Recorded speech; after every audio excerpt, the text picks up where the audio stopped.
My name is Tommy Grace. I live in a small village in California called Red Hollow.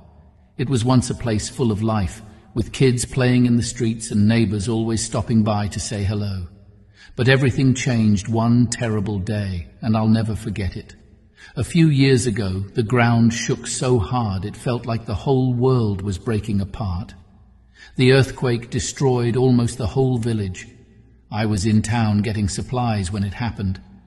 My 3 sons, Mark, Ethan, and James, were at my house with their wives and kids. They were having a big family dinner while I was gone. When the shaking stopped, I raced home, praying they were okay. But when I got there, all I saw was rubble. My home was gone, crushed to the ground. I started digging through the wreckage with my bare hands, calling their names. But I only found silence. Then I found them, my sons, their wives, and even my sweet little grandkids, lifeless under the ruins. That day, I lost everything. My family was my whole world, and now they were gone. I didn't know how to keep living. The days after the earthquake felt like a blur. The town was full of people crying, trying to rebuild, but I didn't care about any of it. I didn't want to be here anymore. One morning, I decided I couldn't take the pain any longer. I walked deep into the woods, far away from the village. I didn't want anyone to find me. I planned to end my life there where no one would see. But as I wandered, I heard a faint, sad sound. It was like a cry. I followed it and found a tiny monkey tied to a tree.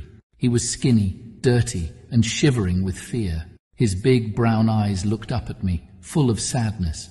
For a moment I forgot about my own pain. I couldn't leave him there like that. I untied him and carried him home. At first, the little monkey, who I named Buddy, was too scared to eat or let me come near him. He would hide in the corner and shake whenever I moved.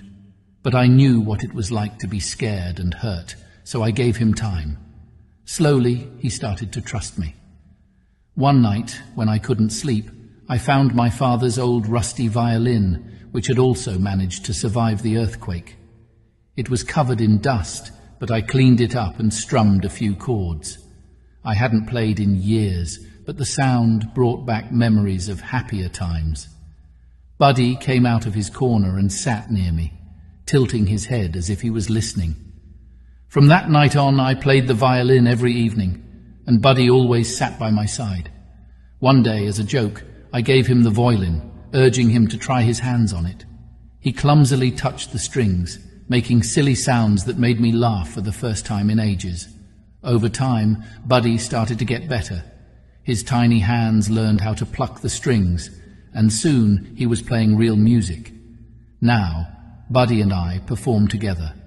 We travel to nearby towns, sharing our music with anyone who will listen. People always say how special it is to see a man and a monkey making music together, but it's more than that. For me, Buddy saved my life. On the day I planned to leave this world, he gave me a reason to keep going. Every song we play is a reminder that even when everything feels lost, there's still a chance for hope, love, and light. So when you see Buddy and me, know this: we are 2 broken souls who found each other in the darkest of times.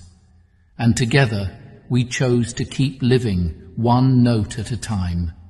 To everyone out there who think they have lost everything, know that God has other better plans for you. Tonight, I'll allow Buddy to play 3 pieces and bless your evening. Listen and be encouraged. Thank you.